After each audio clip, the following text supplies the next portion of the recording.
Hello students, welcome to my channel. तो देखिए, आज की वीडियो से मैं आपका BA second year 4th semester के इंग्लिश लिटरेचर का न्यू बैच स्टार्ट कर रही हूँ 2024-25 का। तो देखिए, जैसा कि आप लोग 3rd सेमेस्टर का एग्जाम दे चुके हैं और अब आप लोग आ चुके हैं 4th सेमेस्टर में, और मैंने आपके सभी सेमेस्टर के सब्जेक्ट्स की सभी पूरी क्लास कराई 3rd सेमेस्टर तक। और अब देखिए, 4th सेमेस्टर इंग्लिश लिटरेचर की क्लास अब मैं शुरू कर रही हूँ। और जो आपका इंग्लिश लिटरेचर का टाइटल है वो है इंडियन लिटरेचर इन ट्रांसलेशन। आपको अपने 4th सेमेस्टर इंग्लिश लिटरेचर में ट्रांसलेशन के बारे में पढ़ना है। जब मैंने आपका 4th सेमेस्टर इंग्लिश का सिलेबस डिस्कस किया था इंडियन लिटरेचर इन ट्रांसलेशन का, तभी मैंने आपको बता दिया था कि आपको क्या चीजें पढ़नी है, कितनी यूनिट्स हैं, क्या क्या टॉपिक है, सारी चीजें मैंने आपकी बता दी है। यानी कि आपका सिलेबस पूरा डिस्कस किया हुआ है मैंने आपके साथ। तो जिन लोगों ने अपना सिलेबस देख लिया है तो बहुत बढ़िया। तो आज से चलिए शुरू करते हैं आपका यूनिट नंबर 1। और जिन्होंने अभी तक अपना इंग्लिश लिटरेचर का सिलेबस नहीं देखा है तो उनके लिए सबसे ज्यादा इम्पोर्टेंट होगा पहले अपना सिलेबस देखना कि टॉपिक क्या क्या है, क्या क्या चीजें हमें पढ़नी है। जब देखे रहेंगे तभी तो जानेंगे हमारा यूनिट नंबर 1 ये है, इसमें इतने टॉपिक है, 2 में ये है, इतने टॉपिक है। तो इसलिए अपना सिलेबस देख लीजिएगा। मैं इसी वीडियो के डिस्क्रिप्शन बॉक्स में आपको इंग्लिश लिटरेचर 4th सेमेस्टर का सिलेबस का लिंक दे दूंगी। तो चलिए अब शुरू करते हैं आज का वीडियो। देखिए, आपका यूनिट नंबर 1 है इंट्रोड्यूसिंग ट्रांसलेशन। फिर इसी के अंदर आपका टॉपिक है a brief history. A brief history, किसकी हिस्ट्री पढ़नी है, बात किसकी हो रही है, ट्रांसलेशन की। तो सबसे पहले आपको पढ़ना है ट्रांसलेशन क्या है, इंट्रोड्यूसिंग ट्रांसलेशन। ट्रांसलेशन क्या है? तो यही है ना जो हम अपनी भाषा का अनुवाद करते हैं, English to Hindi, Hindi to English, और फिर जितनी सारी लैंग्वेजेस हैं जैसे English to Punjabi, Punjabi to Tamil, जैसे अदर जितनी भी सारी लैंग्वेज हैं सबका क्या करते हैं हम, अनुवाद करते हैं, ट्रांसलेट करते हैं। तो ट्रांसलेट क्या है, आपको सबसे पहले ये जानना है उसकी ओरिजिन के बारे में, यानी उसका उत्पत्ति के बारे में जानना है। उसके बाद आपको जानना है ए ब्रीफ हिस्ट्री, हिस्ट्री जानना है आपको ट्रांसलेशन की। फिर नेक्स्ट है आपका significance of translation in a multilinguistic and multicultural society like India. यानी कि ट्रांसलेशन, देखिए सिग्निफिकेंस मतलब महत्व, ऑफ ट्रांसलेशन अनुवाद का, इन ए मल्टीलिंग्विस्टिक यानी कि बहुभाषाई, जहाँ पे एक से अनेक भाषाएं बोली जाती हो, एंड मल्टी कल्चरल जहाँ मतलब इसका मतलब होता है बहुत सांस्कृतिक, जहाँ पर अनेकों तरह के कल्चर हों। सोसाइटी लाइक इंडिया, इंडिया की तरह। तो हमारा इंडिया बहुभाषाई है, मल्टी कल्चरल है। तो यहाँ पे ट्रांसलेशन का क्या महत्व है ये भी आपको पढ़ना है यूनिट नंबर 1 के अंदर।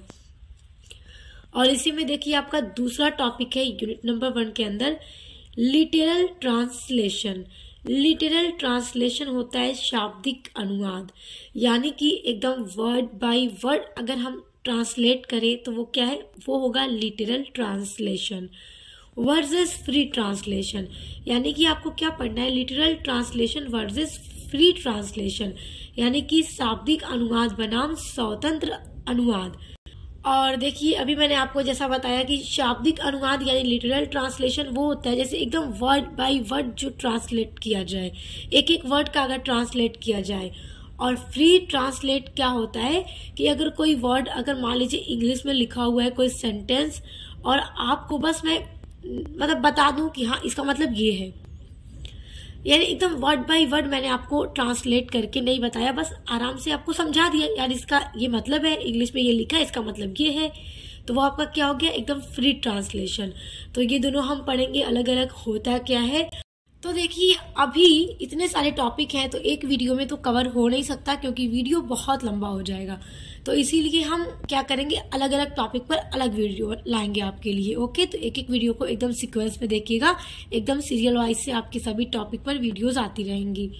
तो देखिए, आज की वीडियो में हम जानेंगे इंट्रोड्यूसिंग ट्रांसलेशन, इसकी मीनिंग, ट्रांसलेशन की मीनिंग, ट्रांसलेशन का ओरिजिन कैसे हुआ, किस वर्ड से हुआ, और a brief history of translation, और ट्रांसलेशन की हिस्ट्री यानी इसके इतिहास के बारे में जानेंगे।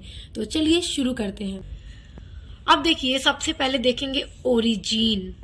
ओरिजिन मतलब होता है उत्पत्ति, एंड मीनिंग ऑफ ट्रांसलेशन और अनुवाद का अर्थ। सबसे इंपॉर्टेंट चीज तो यही है ना, ट्रांसलेशन पढ़ रहे तो सबसे पहले पढ़िए इसकी उत्पत्ति कहाँ से हुई। ट्रांसलेशन जो वर्ड है वो कहाँ से आया है। द वर्ड ट्रांसलेशन, यह शब्द जो अनुवाद है, derives from the Latin word, लिया गया है लैटिन शब्द के ट्रांसलेटियो से। लैटिन एक शब्द है ट्रांसलेटियो, उसी से बना है ट्रांसलेशन। ट्रांसलेसियो इसी से बना है ट्रांसलेशन। द लैटिन वर्ड ट्रांसलेसियो, जो लैटिन वर्ड ट्रांसलेसियो है उसका मतलब होता है ट्रांसफर, यानी कि ट्रांसफर करना किसी भी बात को। जैसे अब मैं एक एक वर्ड को आपको बता रही हूँ, हिंदी से इंग्लिश से हिंदी में आपको बता रही हूँ, तो क्या है ये हम ट्रांसफर कर रहे हैं ना इंग्लिश से हिंदी में। दस इस प्रकार translatio is a carrying across और bringing across of a text from one language to another. दस इस प्रकार translatio is a carrying across. Translatio क्या है, ए कैरिंग अक्रॉस यानी कि पार ले जाना, और ए ब्रिंगिंग अक्रॉस और पार लाना, पार ले आना। ट्रांसलेशन हम कर रहे हैं तो क्या कर रहे हैं, पार ले जा रहे हैं या पार ले आ रहे हैं। ऑफ ए टेक्स्ट, किसी भी एक टेक्स्ट का, किसी भी रिटन मैसेज का, फ्रॉम वन लैंग्वेज एक भाषा से टू अनदर दूसरी भाषा में, यानी कि किसी भी मैसेज का, किसी भी लिखित चीज को एक भाषा से दूसरी भाषा में ले जाना या ले आना, वो क्या कहलाता है, वो अनुवाद यानी ट्रांसलेशन कहलाता है। Translation is the process of converting the meaning of A message. Translation अनुवाद है एक प्रोसेस, एक प्रक्रिया है कन्वर्ट करने का, बदलने का, मीनिंग यानी अर्थ को, ए मैसेज ऑफ ए मैसेज किसी भी मैसेज के अर्थ को, और टेक्स्ट या फिर किसी भी टेक्स्ट को या मैसेज या टेक्स्ट कहिए, फ्रॉम वन लैंग्वेज एक भाषा से टू अनदर दूसरी भाषा में।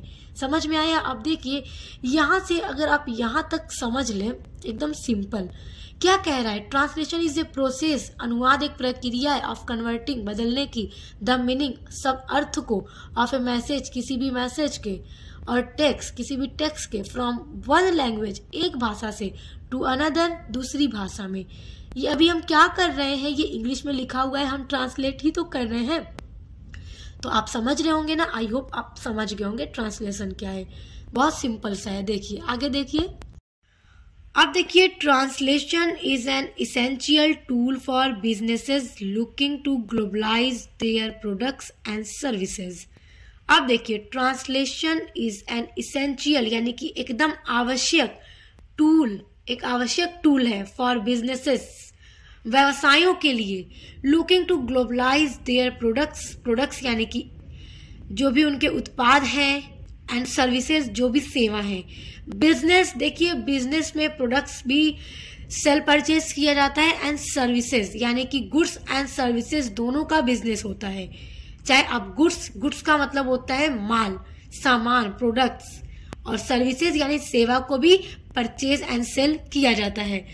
तो बिजनेस जो है, विभिन्न तरह के जो व्यवसाय हैं उनको अपने प्रोडक्ट्स और अपनी सर्विसेज को ग्लोबलाइज करने के लिए, ग्लोबलाइज का मतलब फॉरेन यानी कि सिर्फ अपने देश में ही नहीं, फॉरेन यानी कि दूसरी कंट्रीज में भी अपने प्रोडक्ट्स को बेचने के लिए ट्रांसलेशन सबसे इम्पोर्टेंट इसेंशियल है, यानी सबसे आवश्यक चीज है। क्योंकि देखिए अगर आप किसी अदर कंट्री में जाए तो वहाँ की लैंग्वेज में आपको अपनी बात ट्रांसलेट करनी होगी, तब तो वहाँ के जो भी कस्टमर्स हैं समझेंगे आपकी लैंग्वेज को। तो क्या है, translation is a very important tool for any businesses. It helps, यह हेल्प करती है क्या, translate, it helps them break down language barriers. जो अनुवाद है, जो ट्रांसलेशन है, मदद करती है उनकी ब्रेक डाउन तोड़ने में। लैंग्वेज बैरियर्स, भाषाओं की जो बाधाएं हैं, बैरियर्स मतलब रुकावटें, एंड कम्युनिकेट और बातचीत करने में विद कस्टमर्स यानी ग्राहकों के साथ। फॉरेन में, विदेश में अगर आपको अपने प्रोडक्ट्स और सर्विस को बेचना है, वहाँ पे अपना एडवर्टीजमेंट करना है, तो आपके लिए वहाँ की लैंग्वेज जानना इम्पॉर्टेंट है। और जब तक आप अपनी लैंग्वेज को वहाँ पे ट्रांसलेट नहीं करोगे या ट्रांसलेट करके वहाँ कस्टमर से कम्युनिकेशन नहीं करोगे, कम्युनिकेशन मतलब होता है संप्रेषण करना, यानी संचार करना, बातचीत करना। तो वही कह रहा है कि ट्रांसलेट बहुत ज़्यादा मदद करती है बिजनेस करने वाले लोगों के लिए, व्यवसाय के लिए, कि जो भी लैंग्वेज बैरियर्स है, बैरियर्स याद रखिएगा, आने वाली रुकावटें। तो जब आपके सामने, जैसे मान लीजिए अगर आप बोल रहे हैं हिंदी और आपके सामने आ गया कोई तमिल बोलने वाला, आप समझ नहीं पाएंगे, तो ये क्या है, आपके सामने एक बैरियर खड़ा हो रहा है, आपके सामने रुकावट आ रही है, आप उनसे बात नहीं कर पाएंगे। तो जो ट्रांसलेशन है वो मदद करता है बैरियर्स को ख़त्म करने में, ताकि आप इजीली कम्युनिकेशन कर सकें अपनी लैंग्वेज को दूसरी लैंग्वेज में ट्रांसलेट करके इन देयर नेटिव लैंग्वेज, यानी कि उन कस्टमर्स के साथ उनकी जो मूल भाषा है, जो राष्ट्रीय भाषा है, उनकी भाषा में बात करने के लिए आसानी हो जाती है ट्रांसलेशन के through. Translation is A business of moving a message.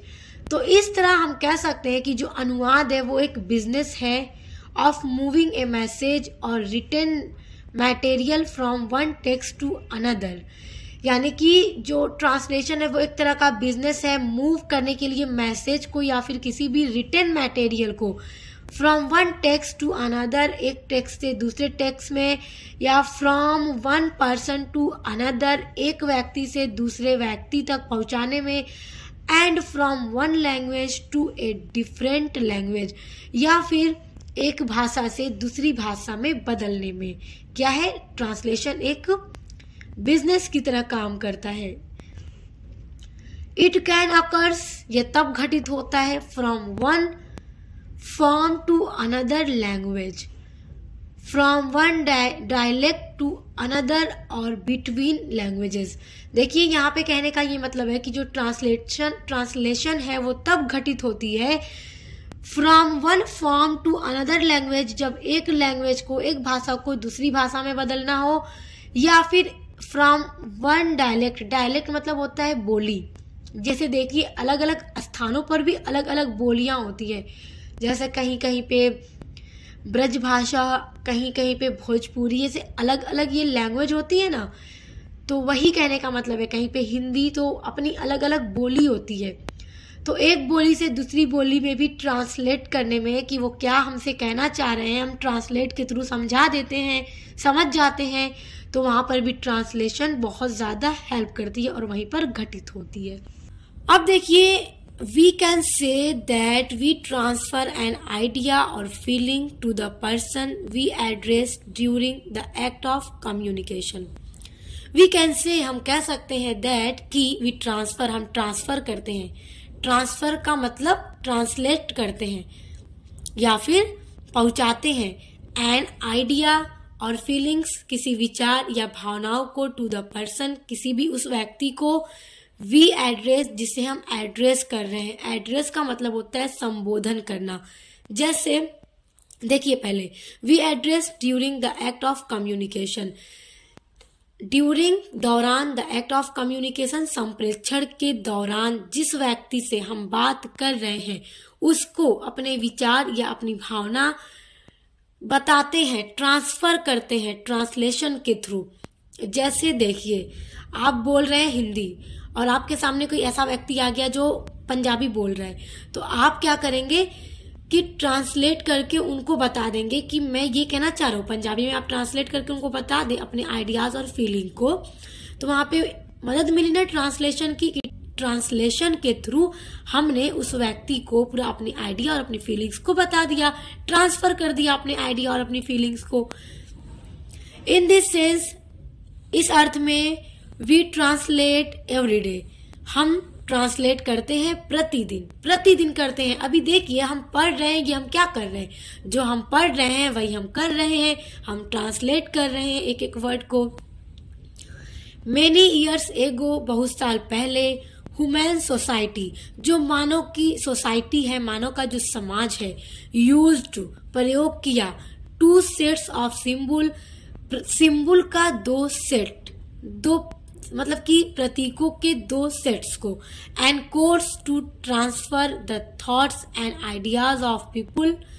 अब देखिए ध्यान से समझिए, ह्यूमन सोसाइटी जो ये मानव समाज है, उस मानव समाज ने प्रयोग किया था दो सिंबल, ये जो वर्ड्स आप देख रहे हैं ये एक सिंबल ही तो है। तो अगर हम ये इंग्लिश सिंबल इंग्लिश में लिखा हुआ है, अगर मैं आपको बताऊं इसका मतलब प्रतीक होता है, तो यहाँ पे हमने क्या यूज किया, दो सिंबल यूज किया, इंग्लिश से हिंदी। ओके, तो मानव समाज ने प्रयोग किया दो सिंबल को एंड दो कोड्स को टू ट्रांसफर, पहुंचाने के लिए, द थॉट्स विचार, भावनाएं एंड आइडियाज विचार और भावनाएं of people speaking a different language to their own language.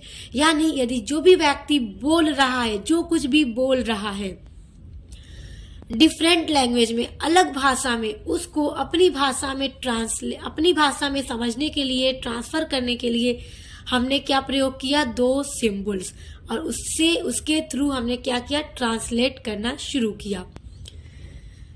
These led to translation, तो इसका यह परिणाम निकला कि अनुवाद एज वी सी, जो हम देख रहे हैं, and use it in present days, यानी कि जो बहुत साल पहले जो मानव समाज ने ये सिंबल यूज किया था दो तरह का ट्रांसलेट करने के लिए, भावनाओं को, विचारों को एक दूसरे को बताने के लिए, एक भाषा से दूसरी भाषा में ट्रांसफर करके, तो दिस लेड टू, इसका परिणाम यह निकला कि ये जो ट्रांसलेशन है एज वी सी, जो आज हम देख रहे हैं, and use it in present days, और आज अपने वर्तमान समय में उसको हम प्रयोग कर रहे हैं।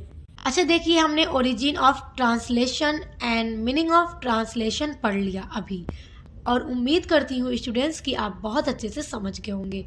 चीज़ों को आप समझे रहेंगे तो एग्जाम में काफ़ी इजी होगा आपके लिए। और ये नोट्स मैंने आपके लिए तैयार किया है, आप चाहे तो स्क्रीनशॉट भी कर सकते हैं। ये नोट्स आपके एग्जाम में आपकी बहुत हेल्प करेगा। अच्छा देखिए, अब आपका नेक्स्ट टॉपिक है द हिस्ट्री ऑफ ट्रांसलेशन, इतिहास, अनुवाद का इतिहास। अब अनुवाद का क्या इतिहास रहा है, आइए उसको पढ़ते हैं। The history of translation has been a topic that has long been debated by scholars and historian. देखिए, द हिस्ट्री ऑफ ट्रांसलेशन, ये जो अनुवाद की हिस्ट्री रही है, हैज बीन ए टॉपिक, एक ऐसा टॉपिक रहा है, एक ऐसा विषय रहा है, दैट हैज लॉन्ग बीन, जिस पर लंबे समय तक डिबेटेड, मतभेद रहा है, बाई स्कॉलर्स मतलब होता है विद्वान, विद्वानों के द्वारा, एंड हिस्टोरियंस, इतिहासकारों के द्वारा। यानी कि जो विद्वान थे और जो हिस्टोरियन यानी जो इतिहासकार थे, इन दोनों के बीच में ट्रांसलेशन के इतिहास को लेकर लंबे समय तक आपस में मतभेद रहा है, बहस हुई है। डिबेटेड मतलब होता है बहस हुई है। यद्यपि it is widely accepted that translation predates the Bible. अब देखिए, इट इज वाइडली, यह विस्तृत रूप से एक्सेप्ट यानी स्वीकार किया गया है, दैट की ट्रांसलेशन जो अनुवाद है, प्रीडेट्स द बाइबल, बाइबल से पहले से शुरू हुआ है। Bible has been translated into many languages since ages. जो बाइबल है उसको कई सारी भाषाओं में ट्रांसलेट किया गया है, सिंस एजेस यानी कि कई सारे युगों से। द डिमांड फॉर ट्रांसलेशन, अब देखिए जो ट्रांसलेशन की डिमांड है, जो इसकी मांग है, सर्विसेज, अब देखिए ट्रांसलेशन सर्विसेज, ये जो अनुवाद सेवा की डिमांड है, मांग है, has been evolving and is now more important. अच्छा देखिए, हैज बीन इवॉल्विंग मतलब होता है कि विकसित हो रही है, एंड और इज नाउ और अब मोर इम्पॉर्टेंट और बहुत ज़्यादा महत्वपूर्ण है, देन इवर हमेशा से, मतलब हमेशा से यानी हमेशा से ज़्यादा अब जो इसकी इम्पोर्टेंस है वो और भी ज़्यादा बढ़ रही है। ट्रांसलेशन सर्विस की मांग क्या है, और ज़्यादा विकसित हो रही है और ज़्यादा बढ़ रही है। विद बिजनेसेस एक्नॉलेजिंग एक्नॉलेजिंग मतलब होता है स्वीकार करते हुए या मान लेना। अच्छा देखिए, बिजनेसेस मतलब होता है विभिन्न प्रकार के व्यवसाय जो हैं।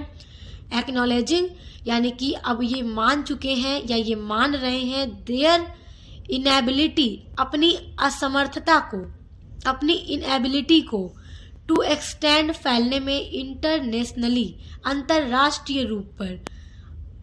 यानी कि जो विभिन्न प्रकार के व्यवसाय हैं वो अब ये स्वीकार कर रहे हैं कि उनके विदेशों में अंतरराष्ट्रीय मतलब अंतरराष्ट्रीय स्तर पर फैलने के लिए, विकसित होने के लिए, अपने व्यवसाय को अंतरराष्ट्रीय स्तर पर बढ़ाने के लिए वो ये स्वीकार कर रहे हैं कि वो ट्रांसलेशन के बिना क्या है, इनेबल है, मतलब वो नहीं कर पाएंगे, और या सक्सीड, सफल, इन एंटरिंग फॉरेन मार्केट्स, या फिर वो सफल नहीं हो पाएंगे इन एंटरिंग फॉरेन मार्केट्स, जो मार्केट है फॉरेन, विदेशी जो मार्केट्स हैं उनमें वो प्रवेश नहीं कर पाएंगे बिना ट्रांसलेशन के, क्योंकि हर जगह की जो लैंग्वेज है वो अलग अलग है, और अपने व्यवसाय को इंटरनेशनली बढ़ाने के लिए वहाँ की भी लैंग्वेज आनी चाहिए, तभी तो ट्रांसलेट करेंगे। उस कंट्री में अगर जाएंगे तो वो क्या कह रहे हैं वहाँ के लोग नहीं समझेंगे हिंदी में, तो फिर उनको अब उनकी लैंग्वेज में बताएंगे तो उनकी लैंग्वेज में ट्रांसलेट करके उनको समझा देंगे। Without translating marketing material and businesses document. अच्छा देखिए, अब यहाँ पे ये कहा जा रहा है कि जो बिजनेस है वो ये स्वीकार कर रहे हैं कि बिना ट्रांसलेशन के, विदाउट ट्रांसलेटिंग, बिना ट्रांसलेशन के जो भी उनके मार्केटिंग मटेरियल है, जो भी उनके मार्केट में बेचे जाने वाली वस्तुएं हैं, उनको जब तक उन अपनी लैंग्वेज के साथ साथ उनकी लैंग्वेज में भी नहीं जानेंगे कि ये क्या है, एंड बिजनेस डॉक्यूमेंट्स, और उनके यहाँ जो भी यानी फॉरेन में जो भी बिजनेस डॉक्यूमेंट्स हैं, व्यवसाय के जो भी दस्तावेज हैं, उनको नहीं जानेंगे उनकी लैंग्वेज में, तब तक क्या है कि वो अंतरराष्ट्रीय स्तर पर नहीं फैल पाएंगे, सक्सेस नहीं हो पाएंगे, अपने व्यवसाय को बढ़ा नहीं पाएंगे। तो स्टूडेंट्स, अब आप जो ट्रांसलेशन है उसके महत्व को समझ रहे होंगे कि अपने बिजनेस को बढ़ाने के लिए या फिर किसी भी चीज के लिए ट्रांसलेशन बहुत ज्यादा जरूरी है। अच्छा आप देखिए, एज वी नो हम ये जानते हैं कि द वर्ड, जो शब्द है translation, was derived from a Latin word translatio. अच्छा, अब हम ये जानते हैं ना कि जो ट्रांसलेशन वर्ड है वो डिराइव्ड मतलब क्या होता है, लिया गया है, फ्रॉम ए लैटिन वर्ड ट्रांसलेशियो। अभी पीछे हमने पढ़ा है, तो देखिए जहां पर भी डिस्क्रिप्टिव पेपर होता है उनके लिए भी इम्पोर्टेंट है, और जहां पर ऑब्जेक्टिव पेपर होते हैं वहां पर भी ये सारी चीजें इम्पोर्टेंट है, क्योंकि क्वेश्चन आ जाता है आपका, पूछ देगा कि ट्रांसलेशन वर्ड किस लैंग्वेज के किस वर्ड से डिराइव किया गया है, तो पता होना चाहिए ना कि लैटिन भाषा के ट्रांसलेशियो शब्द से बना है ट्रांसलेशन। दैट मीन्स, जिसका अर्थ होता है टू ब्रिंग, ले जाना, और कैरी, ले आना।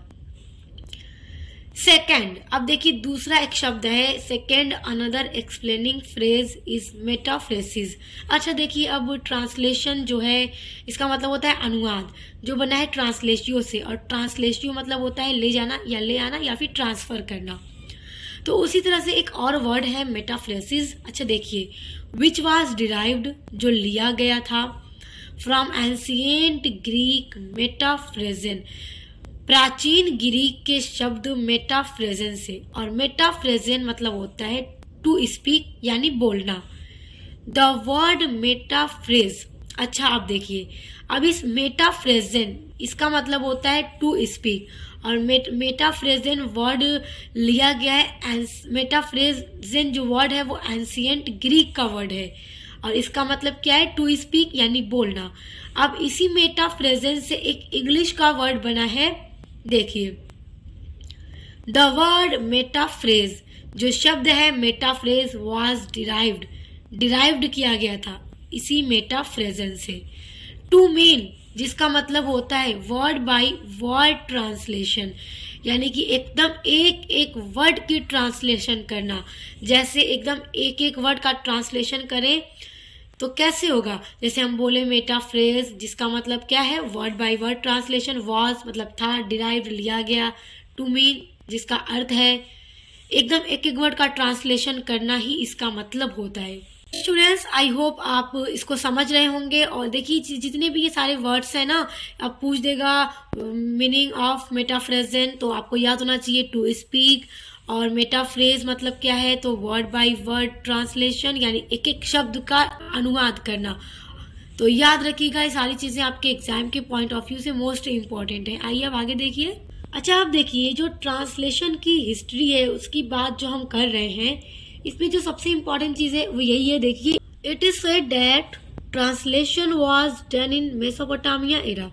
देखिए, कहा जाता है कि जो अनुवाद हो रहा था, वो जो अनुवाद हो रहा है, ये जो ट्रांसलेशन हो रहा है, मेसोपोटामिया एरा यानी कि मेसोपोटामिया युग से हो रहा है। और देखिए, मेसोपोटामिया एक सभ्यता थी, हड़प्पा सभ्यता, सिंधु घाटी की सभ्यता के टाइम की ये भी बात है। मेसोपोटामिया एक नगर था। तो देखिए, कहा जा रहा है कि तब से ट्रांसलेशन हो रहा है। और जैसा कि मैं आपको ये भी बता दूं कि कहा जाता है कि ये जो ट्रांसलेशन हो रहा है, जिस तरह से मानव का जो सभ्यता है, मनुष्यों की जो सभ्यता जितनी पुरानी है, उतनी ही पुरानी सभ्यता, उतना ही पुराना क्या है, अनुवाद भी है। यानी अनुवाद प्राचीन समय से हो रहा है। अच्छा देखिए, वेयर जहां कहा जा रहा है ना कि मेसोपोटामिया युग से ट्रांसलेशन हो रहा है, अनुवाद हो रहा है। वेयर जहां गिलगमेश को ट्रांसलेट किया गया था। देखिए, गिलगमेश जो है एक सुमेरियन पोएम है। जब उसका ट्रांसलेशन किया गया था, देखिए, was translated into the Asian languages. ध्यान दीजिए, जहां पर ट्रांसलेशन किया गया था, अनुवाद किया गया था गिलगमेश पोएम का। ये गिलगमेश एक पोएम है और ये पोएम एक सुमेरियन पोएम है जिसका अनुवाद किया गया था एशियन भाषा में, एशिया की भाषाओं में। अच्छा, अब आगे देखिए, other ancient translated works include works by Buddhist monks who translated Indian text into Chinese. अब देखिए, इसके अलावा जो और अन्य प्राचीन ग्रंथ हैं उसमें शामिल है बुद्धिस्ट यानी कि बुद्ध साधुओं के भी ग्रंथ उसमें शामिल हैं। हु ट्रांसलेट, जिन्होंने ट्रांसलेट किया, अनुवाद किया इंडियन टेक्स्ट को, जो इंडियन जो भारतीय पुस्तकें हैं, जो ग्रंथें हैं, उनको अनुवाद किया चाइनीज भाषा में। अच्छा देखिए, ये था हिस्ट्री ऑफ ट्रांसलेशन, अनुवाद का इतिहास। आई होप आप समझ गए होंगे। अच्छा देखिए, एक बात और आपको बता दूं कि एक एक पॉइंट जो मैंने आपको बताया है एकदम अच्छे से याद कर लीजिएगा। और ये नोट्स आप चाहें तो स्क्रीनशॉट कर लीजिए, एग्जाम में हेल्प करेगा। अच्छा देखिए, एक बात बता दूं कि अगर आपसे एकदम ब्रीफ में, वेरी शॉर्ट में, 50 वर्ड्स में यानी 50 शब्दों में आपसे पूछे history of translation, what is history of translation, तो आप यहाँ से इतना लिख सकते हो। ओके, उसके अलावा लॉन्ग में पूछे तो आपको सारा ही एक्सप्लेन करना होगा। उसमें आपको लॉन्ग में जब पूछेगा तो मीनिंग ओरिजिन के साथ पूरा एक्सप्लेन कर दीजिएगा हिस्ट्री। तो अच्छा देखिए, यहाँ पर आपका एक टॉपिक कंप्लीट हो गया, एक नहीं 2 टॉपिक कंप्लीट हो गया, origin and meaning of translation और हिस्ट्री ऑफ ट्रांसलेशन। आज की वीडियो में ये 2 टॉपिक आपके पूरे कंप्लीट हो गए। अब नेक्स्ट वीडियो में हम देखेंगे नेक्स्ट टॉपिक जो आपके यूनिट नंबर 1 का है, उसको देखेंगे और इसी तरह सीक्वेंस में आपकी वीडियोस आती रहेंगी।